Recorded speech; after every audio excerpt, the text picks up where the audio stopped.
இந்த நிகழ்ச்சியை உங்களுக்கு வழங்குபவர் அம்மா ஹெர்பல் ஹேர் ஆயில்.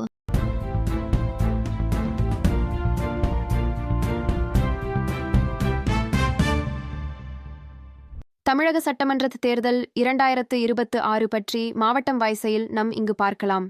விருதுநகர் மாவட்டம் ராஜபாளையம், திருவில்லிபுத்தூர், சாத்தூர், சிவகாசி, விருதுநகர், அருப்புக்கோட்டை மற்றும் திருச்சுழி என 7 சட்டமன்ற தொகுதிகளை கொண்டது. தமிழ்நாட்டின் முன்னாள் முதல்வர், கல்விக்கண் திறந்த கர்மவீரர் பெருந்தலைவர் காமராசர் பிறந்த வீடு விருதுநகர் நகரின் மையப்பகுதியில் அமைந்துள்ளது. விருதுநகர் சட்டமன்ற தொகுதியை பொறுத்த வகையில் திமுக கடந்த முறை வெற்றி பெற்றுள்ளது. கூட்டணி கட்சிகளை பொறுத்து தொகுதியில் வேட்பாளர் மாறலாம்.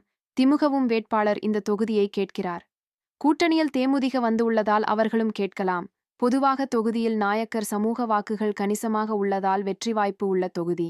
சிவகாசி சட்டமன்ற தொகுதியை பொறுத்த வகையில் கடந்த காலங்களில் ராஜேந்திர பாலாஜி வெற்றி பெற்றார். தற்போது திமுக அதன் கூட்டணி கட்சியான காங்கிரஸ் கையில் உள்ளது. திமுக கூட்டணிக்கு வரும் பட்சத்தில் இந்த தொகுதியை காங்கிரஸ் கேட்கலாம்.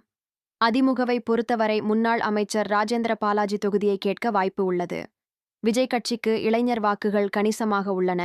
அந்த வகையில் நாம் தமிழர்க்கு கட்சிக்கு கணிசமான வாக்குகள் உள்ளன. தகுதியான போட்டி வேட்பாளர் இல்லை எனில் இலைக்கே வாய்ப்பு என்கிறார்கள் தொகுதி வாக்காளர்கள்.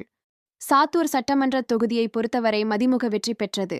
மீண்டும் கூட்டணி கட்சியான மதிமுகவுக்கு வாய்ப்பு கிடைக்கும் என எதிர்பார்க்கப்படுகிறது.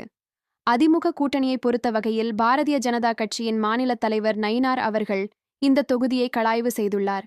குறிப்பாக முக்குலத்தோர் வாக்கு கணிசமாக உள்ளது. மேலும் அதே சமூகத்தை சார்ந்த ராஜவர்மன் இந்த தொகுதியை கேட்கும் பட்சத்தில் அவரை சமாதானம் செய்யலாம். விஜய்க்கு மற்றும் சீமான் அவர்களுக்கு கணிசமாக வாக்குகள் கிடைக்கலாம். திருவில்லிபுத்தூர் சட்டமன்ற தொகுதியை பொறுத்தவரை ஆரம்ப காலத்தில் இருந்து அதிமுக வெற்றி பெற்றுள்ளது. குறிப்பாக தாமரைக்கனி அவர்களை குறிப்பிடலாம். ஆனால் தற்போது இந்த தொகுதி பட்டியல் இனத்தவர்க்கு ஒதுக்கப்பட்டுள்ளது. திமுக கூட்டணியில் கம்யூனிஸ்டுக்கு ஒதுக்கும் பட்சத்தில் இலைத்தரப்பு வேட்பாளர் வெற்றி பெற வாய்ப்பு உள்ளது என தொகுதி வாக்காளர் கூறுகின்றனர். விஜய்க்கு மற்றும் சீமான் அவர்களுக்கு கணிசமாக வாக்குகள் கிடைக்கலாம். ராஜபாளையம் சட்டமன்ற தொகுதியை பொறுத்தவரை கடந்த சட்டமன்ற தேர்தலில் திமுக வெற்றி பெற்றது. கடந்த முறை அதிமுக முன்னாள் அமைச்சர் ராஜேந்திர பாலாஜி போட்டியிட்டு தோல்வியை தழுவினார். பொதுவாக விருதுநகர் KKSR கோட்டை. ஆனால் திமுகவின் மற்றொரு சாய்ஸாக பார்க்கப்படும் நபர் பவித்ரா ஷியாம்.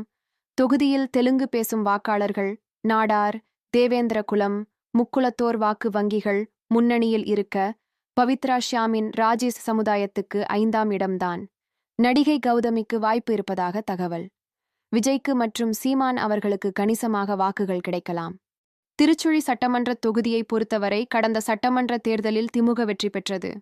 இங்க பொதுவாக முக்குலத்தோர் வாக்கு மிக கணிசமாக உள்ளது. தங்கம் தென்னரசு அவங்க தொகுதி மக்களிடம் கொஞ்சம் நெருக்கமாக இருப்பாங்க. முக்குலத்தோர் சமூக வாக்கு அதிகம் என்பதால் அதிமுக சார்பாக ராஜவர்மனும் இங்கு போட்டியிடலாம். ராஜவர்மனை போட்டியிட செய்வதன் மூலம் தங்கம் தென்னரசு இந்த தொகுதியில முழு கவனம் செலுத்த வைப்பதன் மூலம் மற்ற தொகுதியில திமுகவின் வெற்றி பாதிக்கப்படலாம்.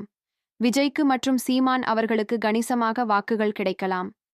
அருப்புக்கோட்டை சட்டமன்ற தொகுதியை பொறுத்தவரை கடந்த சட்டமன்ற தேர்தலில் திமுக வெற்றி பெற்றது.